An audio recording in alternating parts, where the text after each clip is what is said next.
En 1990, un cimetière juif a été profané à Carpentras.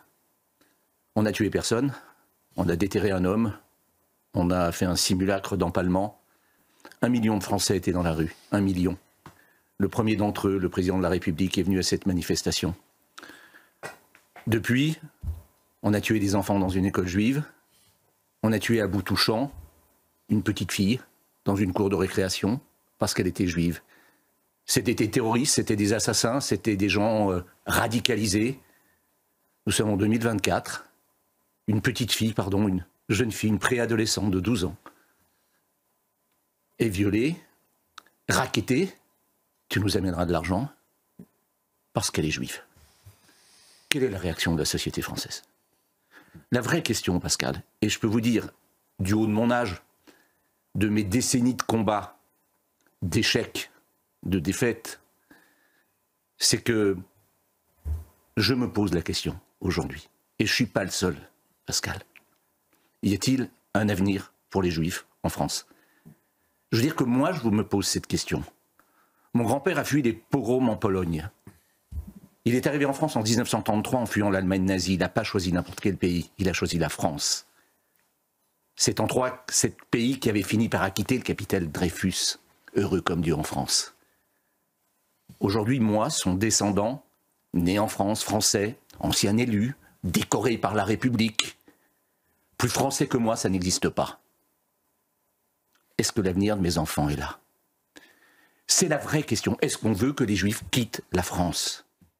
Au-delà de la condamnation qui, je l'espère, frappera un jour les coupables lorsque la justice aura pu se saisir d'eux, il y a la condamnation à porter sur tous ceux qui contribuent à ce climat de haine, qui y contribuent en particulier par des déclarations racistes, antisémites, d'intolérance, et qui créent une banalisation de quelque chose qu'on ne doit plus voir dans le monde, qu'on ne veut plus voir en France, et que nous avons connu, hélas, pendant la guerre, à une époque où il y avait même des lois anti-juives. Nous ne voulons plus voir ça ni dans la loi, ni dans la politique, ni dans la réalité de notre pays, ni dans le monde. Et pour cela, il faut combattre le racisme et ceux qui expriment des idées qui conduisent à de tels actes. Mondial. La manifestation, qui a donc rassemblé, je vous le disais, plusieurs dizaines de milliers de personnes à Paris, est arrivée vers 20 h à la Bastille. Elle s'est déroulée dans le calme, à l'exception d'un incident provoqué par un groupe d'extrémistes, place de la République.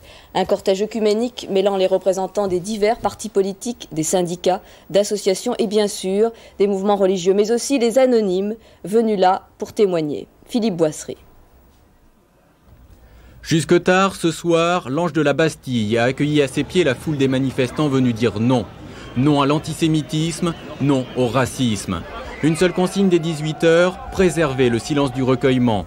Seul le défilé de toute la classe politique rompt le mot d'ordre. La cohue des médias est là pour saisir ce consensus dans la réprobation. Du Parti communiste au RPR, en passant par le PS, l'UDF et les centristes, on est venu s'indigner. Et militer aussi. Pour la première fois, les dérives extrémistes sont condamnées sans faux semblant. Un seul absent, le Front National, ou peut-être trop présent. Pour beaucoup d'élus, l'occasion se présentait enfin de prendre leur distance.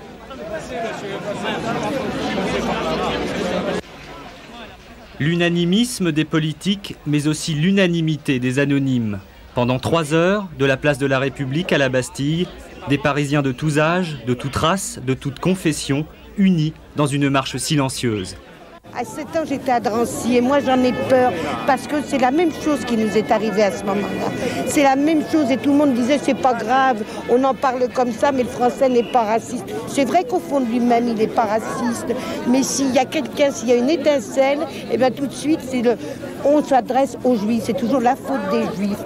Il faut qu'il y ait un peu plus de conscience dans le peuple français pour refuser ces abjections et ces ignominies. S'il se passe déjà des trucs comme ça à propos des Juifs, au secours pour les Blacks et les Maghrébins et la suite, quoi. Moi, je suis musulman, je viens ici soutenir les Juifs parce que je me sens personnellement atteint et je trouve que c'est une atteinte à la dignité humaine. Bravo, bravo, bravo.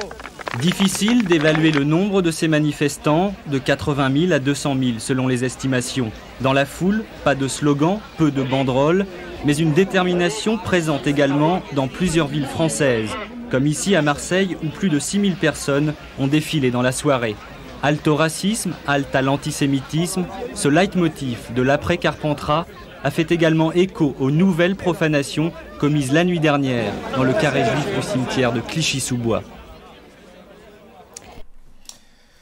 Alors évidemment, c'était une période particulière, les jeunes n'ont pas connu cette période, mais voyez-vous, on est à front renversé aujourd'hui, puisque à l'époque, c'était le Front National qui était visé, et il y avait toute une instrumentalisation autour de certains événements, de certains faits divers, qui à l'époque, c'était un cimetière qui avait été profané à Carpentras par des skinheads, enfin des marginaux, qui n'avaient aucun lien avec le Front National, mais cependant, ils ont utilisé ce fait divers pour le monter en épingle et pour, bien entendu, stigmatiser à l'époque le Front National qui, à l'époque, bien entendu, avait pour objectif, d'une part,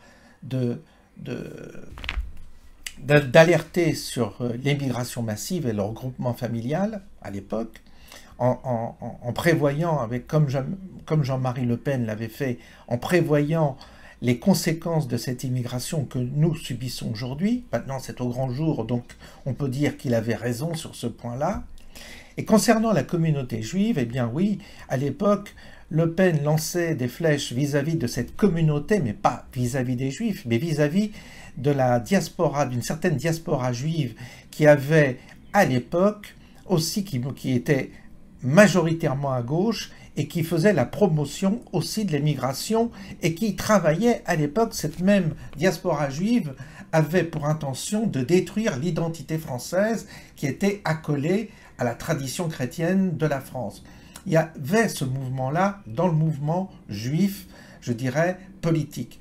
Et ça, vous regardez toutes les archives, vous allez voir toutes les archives, vous verrez que les Juifs qui avaient beaucoup de responsabilités au niveau des instances plutôt progressistes, socialistes, communistes et d'extrême gauche, comme Julien Drey, qui vient du trotskisme, eh bien, il y avait une volonté de combattre, si vous voulez, l'identité française à travers une émigration qu'ils ont encouragée. Mais aujourd'hui, pas de chance, ils subissent, la communauté juive subit cette émigration. Et le paradoxe, c'est que si à l'époque, les juifs, les petits juifs, parce que je fais la distinction entre cette élite juive qui a vraiment usé de son privilège, je dirais, par rapport à ce qui s'était passé pendant la guerre pour imposer un point de vue qui allait, bien entendu, contre les intérêts des Français, eh bien, concernant cette communauté juive, aujourd'hui je parle des petits juifs, de juifs de la rue, qui lui subit vraiment l'antisémitisme dans certains quartiers, eh bien ils auraient été bien plus privilégiés et à l'abri sous un Jean-Marie Le Pen que sous un François Mitterrand, qui eux ont tout fait pour justement casser l'identité française. Donc, voilà un peu mon point de vue. Vous allez rechercher pour les jeunes, allez revoir les anciens documents, allez revisiter un peu l'histoire de cette fanfaronnade qu'étaient ces manifestations justement visant à instrumentaliser un fait divers pour justement stigmatiser à l'époque le Front National qui montait et qui désignait et qui était contre l'immigration, mais dans lequel le discours n'était absolument pas raciste. Il n'y avait aucun propos raciste de la part des gens qui travaillaient et qui représentaient le Front National, parce qu'ils ont confondu et ils ont instrumentalisé non à l'immigration par racisme. C'est pas parce qu'on est contre l'immigration massive, j'entends, qu'on est raciste. Et ils ont fait le raccourci.